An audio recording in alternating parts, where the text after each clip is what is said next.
دیکھو یوسف علیہ الصلاۃ والسلام کو بادشاہ کی خوبصورت جو عزیز مصر تھا اس کی انتہائی خوبصورت بیوی نے کمرے میں بند کیا اور اپنی طرف زنا کی دعوت دی. آج کا کوئی لبرل ہوتا نا کہتے ہیں ایکچولی ایک آدمی مسافر ہے, ایکچولی رشتہ ملنے کا بھی چانس نہیں ہے. ایک صاحب نے مجھے کہا کہ میں ہاتھ سے اپنی خواہش پوری کرتا ہوں, ایکچولی میں کیا کروں, میری شادی نہیں ہو رہی. مفتی صاحب یہ ٹوپی ڈرامے جو آج کل ڈاکٹروں نے بھی باز لگا دی ہے اس کام پہ لوگوں کو. میں نے کہا میرے بھائی قرآن مجید میں اللہ کا حکم ہے الا علی ازواجہم, مرد اپنی خواہش بیوی کے علاوہ کسی اور راستے سے پوری نہیں کر سکتا. اچھا مسئلہ حیا کے خلاف ہے لیکن بتانا ضروری ہے, زوجہ سے کے ہاتھ کے ذریعے انسان ڈسچارج ہو سکتا ہے. حیا کے خلاف مسئلہ ہے لیکن یہ بہت پوچھتے ہیں لوگ, کچھ مسائل بولتے ہوئے مجھے خود ایک دماغ پہ بوجھ ہوتا ہے.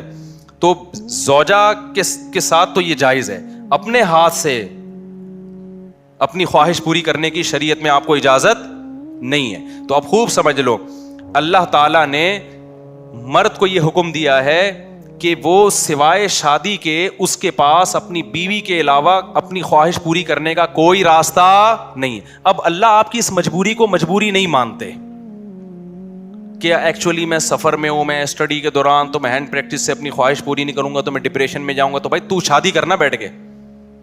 اگر آپ یہ کہتے ہو کہ مجھے رشتہ نہیں مل رہا تو اپنا معیار گراؤ.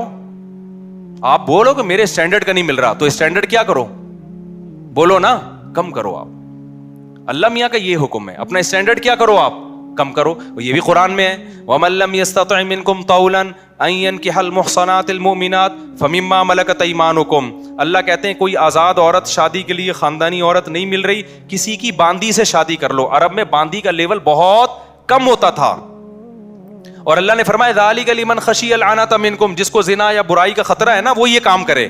تو کیا مطلب اللہ کیا حکم دے رہے ہیں, اپنا اسٹینڈرڈ کیا کرو, بولو نا گرا دو. اور یہ اللہ نے مرد میں خواہش نفس مسلط اس لیے کی ہے کہ نہ چاہتے ہوئے بھی شادی کرے. یہ اس لیے نہیں کی ہے کہ ہاتھ سے فارغ ہو کر اپنے آپ کو ٹھنڈا کر لے اور شادی 10 سال کے لیے مؤخر کر لے. یہ تو مسلط کی گئی ہے کیونکہ شادی کو اسلام نے آپ پہ نہیں چھوڑا, فطرت نے آپ پہ نہیں چھوڑا.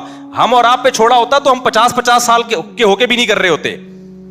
جو کام انسانیت کی بقا کے لیے ضروری تھا نا اللہ نے وہ ہمارے مشورے پہ نہیں. اللہ چاہتے ہیں کہ نسل بڑھے تو اس لیے یہ چیز اللہ نے مسلط کر دی ہے کہ لوگوں سے اللہ مشورہ نہیں لیں گے کہ ایکچولی آپ کو کرنی چاہیے کہ نہیں کرنی چاہیے.